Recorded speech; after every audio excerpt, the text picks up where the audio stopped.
Hi, ಎಲ್ಲರಿಗೂ ನಮಸ್ಕಾರ. ನಾನು ನಿಮ್ಮ ಹೇಮ. ಎಲ್ಲರೂ ಹೇಗಿದ್ದೀರಾ? ಎಲ್ಲರೂ ಚೆನ್ನಾಗಿದ್ದೀರಾ ಅನ್ಕೋತೀನಿ. ಇವತ್ತಿನ ವಿಡಿಯೋ ಏನಪ್ಪ ಅಂತಂದರೆ,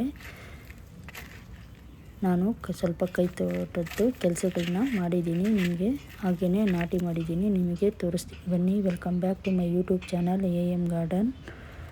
ಯಾರಿಗೆಲ್ಲ ಈ ವಿಡಿಯೋ ಇಷ್ಟ ಆಗುತ್ತೋ ಒಂದು ಲೈಕ್ ಮಾಡಿ, ಶೇರ್ ಮಾಡಿ, ಸಬ್ಸ್ಕ್ರೈಬ್ ಮಾಡ್ಕೊಳ್ಳಿ, ಕಮೆಂಟ್ ಮಾಡೋದನ್ನು ಮರಿಬೇಡಿ. ಕೊನೆವರೆಗೂ ಈ ವಿಡಿಯೋನ ನೋಡಿ. ನಾನು ಏನು ಮಾಡ್ತಾಯಿದ್ದೀನಿ ಅಂತ ಗೊತ್ತಾಗಬೇಕಾದ್ರೆ ಕೊನೆವರೆಗೂ ನೋಡಬೇಕು. ನೋಡಿದ್ರೇ ಗೊತ್ತಾಗೋದು. ನೋಡಿ, ಈ ಥರ ಮಣ್ಣನ್ನು ನಾನು ನೀಟಾಗಿ ತೆಗೆದುಬಿಟ್ಟು ಇದಕ್ಕೆ ಗೊಬ್ಬರ ಕೊಡ್ತಾಯಿದ್ದೀನಿ. ಹಾಗೆಯೇ ಕೆಲವು ಗಿಡಗಳನ್ನ ನಾನು ಕೆಳಗಡೆ ಬಾಲ್ಕನಿ ಇದೆ, ಅದಕ್ಕೆ ಶಿಫ್ಟ್ ಮಾಡ್ತಾಯಿದ್ದೀನಿ. ನೋಡಿ, ಈ ಥರ ಹುಲ್ಲು ಮತ್ತು ಎಲ್ಲನೂ ತೆಗೆದುಬಿಟ್ಟು ಕನಕಾಂಬರ ಗಿಡಗಳಿಗೆ ತುಂಬ ಬೇರು ಬರುತ್ತೆ. ಹಾಗೆಯೇ ಮಣ್ಣು ಸಮೇತ ಇರೋದಿಲ್ಲ, ಪೂರ್ತಿ ಬೇರನ್ನ ಬಿಟ್ಕೊಂಡ್ಬಿಡುತ್ತೆ. ಇದಕ್ಕೆ ನಾವು ಹಸುವಿನ ಗೊಬ್ಬರ ಅಥವಾ ಎಪ್ಸಮ್ ಸಾಲ್ಟು ಅಥವಾ ಅಕ್ಕಿ ತೊಳೆದಿರೋ ನೀರು ಈ ಥರ ನಾವು ಇದಕ್ಕೆ ಕೊಟ್ಟರೆ ಎಲೆಗಳು ತುಂಬ ಚೆನ್ನಾಗಿರುತ್ತೆ. ಹಾಗೆಯೇ ತುಂಬ ಹೂವೂ ಬಿಡುತ್ತೆ. ನೋಡಿ, ಈ ಥರ ಎಲ್ಲ ಕ್ಲೀನ್ ಮಾಡಿಕೊಂಡು ಗೊಬ್ಬರ ಕೊಟ್ಟಿದ್ದೀನಿ.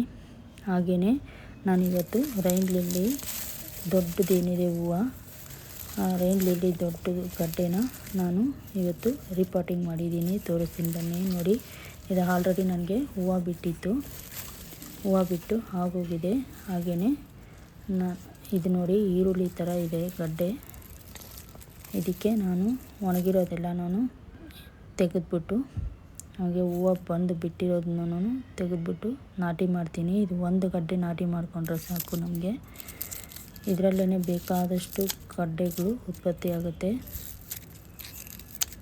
ಇದೇನಪ್ಪ ಅಂತಂದರೆ ವರ್ಷಕ್ಕೊಂದ್ಸತಿ 6 ತಿಂಗಳಿಗೊಂದ್ಸತಿ ಇದನ್ನು ತೆಗೆದ್ಬಿಟ್ಟು ಬೇರೆ ಕಡೆ ಇದನ್ನು ನಾಟಿ ಮಾಡ್ಕೊತಾ ಇರಬೇಕು. ಇಲ್ಲಾಂದರೆ ಗಡ್ಡೆಗಳು ಜಾಸ್ತಿ ಆಗೋಗಿ ಹೂವು ಬರೋದಿಲ್ಲ.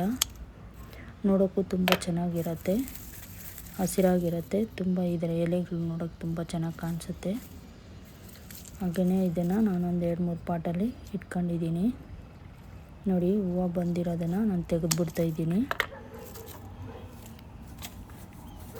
ಹಾಗೆಯೇ ಇದನ್ನು ನಾಟಿ ಮಾಡ್ತಾಯಿದ್ದೀನಿ. ನೀವು ಫೋಟೋದಲ್ಲಿ ನೋಡ್ತಾ ಇರೋ ಹಾಗೆ ಹೂವು ಆ ಥರ ಹೂವು ಇರುತ್ತೆ. ನೋಡೋಕ್ಕೆ ತುಂಬ ಚೆನ್ನಾಗಿರುತ್ತೆ ಹೂವು. ನೋಡಿ, ಇದನ್ನು ಈ ಥರ ನಾಟಿ ಮಾಡ್ಕೊಬೇಕು. ಬೇರು ಒಳಗಡೆ ಹೋಗಬೇಕು, ಗಡ್ಡೆ ಸಂಪೂರ್ಣವಾಗಿ ಮುಚ್ಚಿರಬೇಕು. ನೋಡಿ, ಈ ಥರ ನಾವು ಪೂರ್ತಿ ಕವರ್ ಮಾಡ್ಕೊಬೇಕು. ಇದಕ್ಕೆ ಪಾಟಿಂಗ್ ಮಿಕ್ಸ್ ಏನೂ ಇಲ್ಲ, ಹಳೆ ಮಣ್ಣೆ. ಅದಕ್ಕೇನೆ ಸ್ವಲ್ಪ ಹಸುವಿನ ಗೊಬ್ಬರ ಮತ್ತು ಎಪ್ಸಮ್ ಸಾಲ್ಟನ್ನ ಮಿಕ್ಸ್ ಮಾಡಿದ್ದೀನಿ. ಎಪ್ಸಮ್ ಸಾಲ್ಟ್ ಮಿಕ್ಸ್ ಮಾಡೋದ್ರಿಂದ ಗ್ರೀನ್ ಆಗಿರುತ್ತೆ ಎಲೆಗಳು.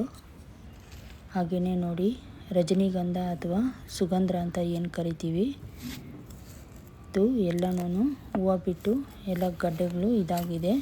ನೀವು ಫೋಟೋದಲ್ಲಿ ನೋಡ್ತಾ ಇದ್ದೀರಾ, ಡಬಲ್ ಪೆಟಲ್ಸ್ ಇದು. ಇದರ ಪರಿಮಳ ತುಂಬ ಚೆನ್ನಾಗಿರುತ್ತೆ. ಹಾಗೆಯೇ ಇದನ್ನು ನಾವು ತರಕಾರಿ ಬೆಳೆಯೋ ಜಾಗದಲ್ಲಿ ಹೀರೆಕಾಯಿ, ಸೋರೆಕಾಯಿ, ಹಾಗಲಕಾಯಿ ಈ ಥರ ನಾವು ಬಳ್ಳಿ ಹೋಗೋದನ್ನು ನಾವು ಬೆಳ್ಕೊಂಡಾಗ ಇದರ ಜೊತೆಲಿ ಅಲ್ಲೊಂದು ಪಾಟಲ್ಲಿ ಹಾಕಿಟ್ರೆ ನಮಗೆ ಪಾಲಿನೇಷನ್ ಮಾಡೋ ಸಮಸ್ಯೆ ತಪ್ಪುತ್ತೆ. ಇದಕ್ಕೆ ಅಣಬೆ ತುಂಬ ಬರುತ್ತೆ. ಅಣಬೆ ಬರೋದ್ರಿಂದ ನಮಗೆ ಪಾಲಿನೇಷನ್ ಮಾಡೋಂಥ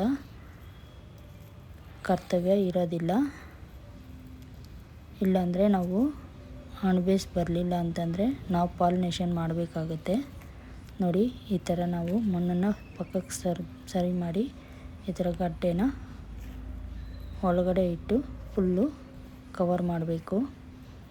ಇದು ಒಂದೊಂದು ಗಡ್ಡೆನೂ ಇಡ್ಬೋದು. ನನಗೆ ತೆಗಿಯೋಕ್ಕೆ ಮನಸ್ಸಾಗಲಿಲ್ಲ, ಅದಕ್ಕೇ ನಾನು ಎಲ್ಲನೂ ಇಡ್ತಾಯಿದ್ದೀನಿ. ಹಾಗೆಯೇ ಆ ಪಾಟಲ್ಲಿರೋದು ಸ್ವಲ್ಪ ಗಡ್ಡೆಗಳನ್ನ ತೆಗೆದುಬಿಟ್ಟು ಅದೇ ರೀತಿ ಇಟ್ಟಿದ್ದೀನಿ. ಅದು ಚೆನ್ನಾಗಿ ಬಂದಮೇಲೆ ನಾನು ಬೇರೆ ಕಡೆ ಶಿಫ್ಟ್ ಮಾಡ್ತೀನಿ. ಹಾಗೆಯೇ ನಾನು ಸ್ಪೈಡರ್ ಪ್ಲ್ಯಾಂಟು ಸಮೇತ ಅದೂ ಅಷ್ಟೇ ಗಡ್ಡೆಗಳು, ಅದನ್ನು ಮುಂದಿನ ವೀಡಿಯೋದಲ್ಲಿ ನಿಮಗೆ ಕೆಳಗಡೆ ಬಾಲ್ಕನಿಯಲ್ಲಿ ಶಿಫ್ಟ್ ಮಾಡಿದ್ದೀನಿ. ನಿಮಗೆ ಮುಂದಿನ ವೀಡಿಯೋದಲ್ಲಿ ತೋರಿಸ್ತೀನಿ.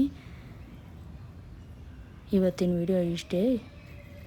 ಎಲ್ಲರಿಗೂ ಧನ್ಯವಾದಗಳು. ಬಾಯ್ ಬಾಯ್.